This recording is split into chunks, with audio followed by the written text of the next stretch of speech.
Hello friends, welcome back to your channel English with bro. ಇವತ್ತು ನಾವು ಈ ವಿಡಿಯೋದಲ್ಲಿ ಒಂದು ಸಣ್ಣ ಇಂಗ್ಲೀಷ್ ಕಥೆಯನ್ನು ಕನ್ನಡದಲ್ಲಿ ಅದನ್ನು ಹೇಗೆ ಅರ್ಥೈಸಿಕೊಳ್ಳುವುದು ಮತ್ತು ಅದನ್ನು ಕನ್ನಡದಲ್ಲಿ ಹೇಗೆ ತಿಳಿದುಕೊಳ್ಳಬೇಕು ಅನ್ನುವುದನ್ನು ಇವತ್ತಿನ ಈ ವಿಡಿಯೋದಲ್ಲಿ ತಿಳಿದುಕೊಳ್ಳೋಣ. ಸರಿ, ಹಾಗಾದರೆ ನಮ್ಮ ಚಾನಲ್ಗೆ ಸಬ್ಸ್ಕ್ರೈಬ್ ಮಾಡಿ, ವಿಡಿಯೋ ಇಷ್ಟವಾದರೆ ಲೈಕ್ ಮತ್ತು ಶೇರ್ ಮಾಡಿ. ಸರಿ, ಇವತ್ತಿನ ವಿಡಿಯೋವನ್ನು ಪ್ರಾರಂಭಿಸೋಣ. ನಾವು ಈಗ ಕಥೆಯ ಮೊದಲನೇ ಸಾಲನ್ನು ಓದಿಕೊಳ್ಳೋಣ. ಅಂದರೆ, once upon a time there was a small village surroundings by the green fields. ಅಂದರೆ ಒನ್ಸ್ ಅಪಾನ್ ಎ ಟೈಮ್ ಅಂದರೆ ಒಂದು ಕಾಲದಲ್ಲಿ ಅಥವಾ ಒಂದು ಸಮಯದಲ್ಲಿ, there was a small village ಅಲ್ಲಿ ಒಂದು ಸಣ್ಣ ಹಳ್ಳಿ ಇತ್ತು. ಸರೌಂಡಿಂಗ್ ಬೈ ದ ಫೀಲ್ಡ್ಸ್ ಅಂದರೆ ಹಸಿರು ಹೊಲಗಳಿಂದ ಸುತ್ತುವರೆದಿತ್ತು.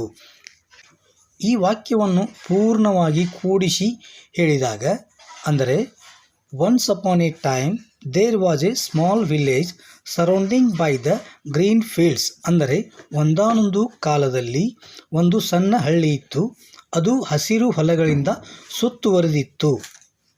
ಇದನ್ನು ನಾವು ಹೀಗೆ ಅರ್ಥ ಮಾಡಿಕೊಳ್ಳಬಹುದು. ಇಲ್ಲಿ ನಾವು ಒಂದು ವಿಷಯವನ್ನು ಗಮನಿಸಬೇಕು.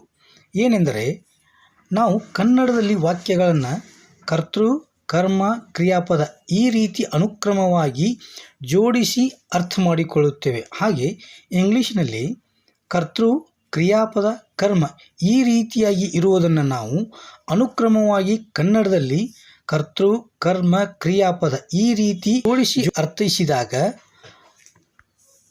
ಇದನ್ನು ತಿಳಿದುಕೊಳ್ಳಲು ಇನ್ನಷ್ಟು ಸರಳ ಆಗುತ್ತದೆ. ಇನ್ನು ಕಥೆಯ ಮುಂದಿನ ಸಾಲನ್ನು ನೋಡೋಣ. The villagers lived happily with simple lives. ಅಂದರೆ ದ ವಿಲೇಜರ್ಸ್ ಲಿವ್ಡ್ ಹ್ಯಾಪಿಲಿ ಹಳ್ಳಿಯ ಜನ ಸಂತೋಷವಾಗಿ ಬದುಕುತ್ತಿದ್ದರು. ವಿತ್ ದ ಸಿಂಪಲ್ ಲೈವ್ಸ್ ಅಂದರೆ ಸರಳ ಜೀವನದ ಜೊತೆಗೆ. ಅಂದರೆ ಇದನ್ನು ಕನ್ನಡದಲ್ಲಿ ಹಳ್ಳಿಯ ಜನರು ಸರಳ ಜೀವನದಿಂದ ಸಂತೋಷವಾಗಿ ಬದುಕುತ್ತಿದ್ದರು. Next, every morning farmers went to their fields. ಅಂದರೆ ಎವ್ರಿ ಮಾರ್ನಿಂಗ್ ಪ್ರತಿದಿನ ಮುಂಜಾನೆ, ಫಾರ್ಮರ್ಸ್ ರೈತರು, ವೆಂಟ್ ಟು ದೇರ್ ಫೀಲ್ಡ್ಸ್ ತಮ್ಮ ಹೊಲಗಳಿಗೆ ಹೋಗುತ್ತಿದ್ದರು. ಅಂದರೆ ಪ್ರತಿದಿನ ಮುಂಜಾನೆ ರೈತರು ತಮ್ಮ ಹೊಲಕ್ಕೆ ಹೋಗುತ್ತಿದ್ದರು. Next, women fetch the water from the village well. Women fetch the water ಅಂದರೆ ಮಹಿಳೆಯರು ನೀರನ್ನು ತರುತ್ತಿದ್ದರು. ಫ್ರಾಮ್ ದ ವಿಲೇಜ್ ವೆಲ್ ಹಳ್ಳಿಯ ಬಾವಿಯಿಂದ. ಅಂದರೆ ಮಹಿಳೆಯರು ಹಳ್ಳಿಯ ಬಾವಿಯಿಂದ ನೀರನ್ನು ತರುತ್ತಿದ್ದರು ಎಂದು ಅರ್ಥೈಸಬಹುದು. Next, the river near the village gave fresh water. ಅಂದರೆ ಹಳ್ಳಿಯ ಸಮೀಪವಿದ್ದ ನದಿಯು ತಾಜಾ ನೀರನ್ನು ಕೊಡುತ್ತಿತ್ತು. ಅಂದರೆ ಇಲ್ಲಿ the river near the village ಕರ್ತೃವಾಗಿ, ಫ್ರೆಶ್ ವಾಟರ್ ಆಬ್ಜೆಕ್ಟ್ ಆಗಿ, ಕರ್ಮಪದವಾಗಿ, gave ಕೊಡುತ್ತಿತ್ತು.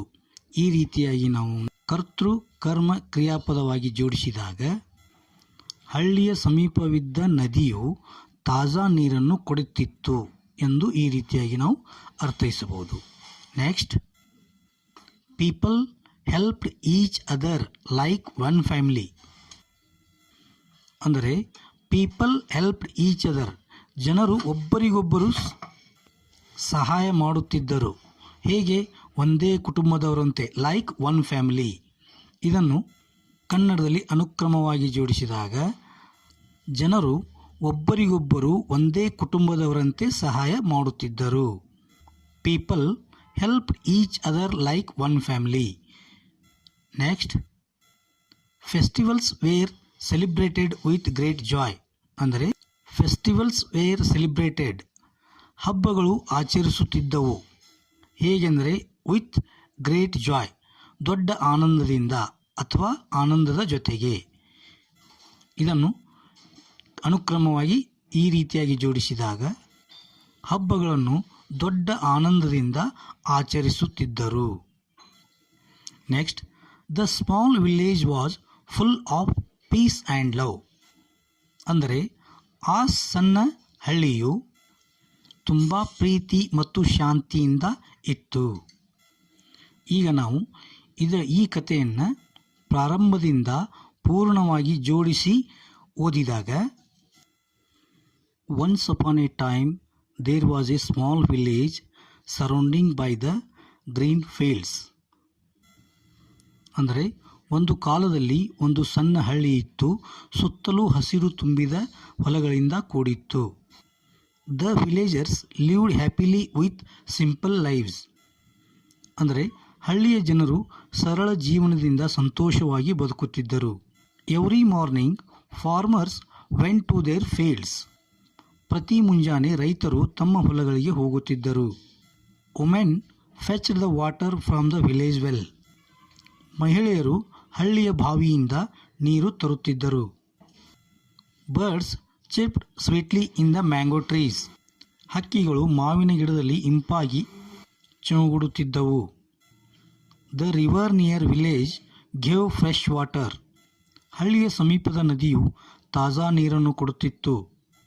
People helped each other like one family. ಜನರು ಒಂದೇ ಕುಟುಂಬದವರಂತೆ ಒಬ್ಬರಿಗೊಬ್ಬರು ಸಹಾಯ ಮಾಡುತ್ತಿದ್ದರು. Festivals were celebrated with great joy. ಹಬ್ಬಗಳು ಅತಿ ಆನಂದದಿಂದ ಆಚರಿಸಲ್ಪಡುತ್ತಿದ್ದವು. The small village was full of peace and joy. ಅಂದರೆ ಸಣ್ಣ ಹಳ್ಳಿಯು ತುಂಬ ಪ್ರೀತಿ ಮತ್ತು ಶಾಂತಿಯಿಂದ ಕೂಡಿತ್ತು. ಈ ರೀತಿಯಾಗಿ ಇಂಗ್ಲೀಷ್ನಲ್ಲಿ ಇರುವಂಥ ಈ ಕಥೆಯನ್ನು ನಾವು ಕನ್ನಡದಲ್ಲಿ ಈ ರೀತಿಯಾಗಿ ಸರಳ ಅನುವಾದ ಮಾಡಿ ನಾವು ಇವುಗಳನ್ನ ತಿಳಿದುಕೊಳ್ಳಬಹುದು. ಮತ್ತು ಇದೇ ರೀತಿ ಪ್ರತಿದಿನ ಪ್ರಾಕ್ಟೀಸ್ ಮಾಡುತ್ತಾ ಹೋದಂತೆ ನಮಗೆ ಇಂಗ್ಲೀಷ್ ಓದಲು, ಬರೆಯಲು, ಮಾತಾಡಲು ಅತಿ ಈಸಿಯಾಗಿ ಕಲಿಯಬಹುದು. ಸರಿ, ಹಾಗಾದರೆ ಇವತ್ತಿನ ವಿಡಿಯೋವನ್ನು ಇಲ್ಲಿಗೆ ಮುಗಿಸ್ತಾ ಇದ್ದೀವಿ. Thank you. ಪ್ಲೀಸ್ ನಮ್ಮ ಚಾನಲನ್ನು ಸಬ್ಸ್ಕ್ರೈಬ್ ಮಾಡಿ. Once again thank you for watching.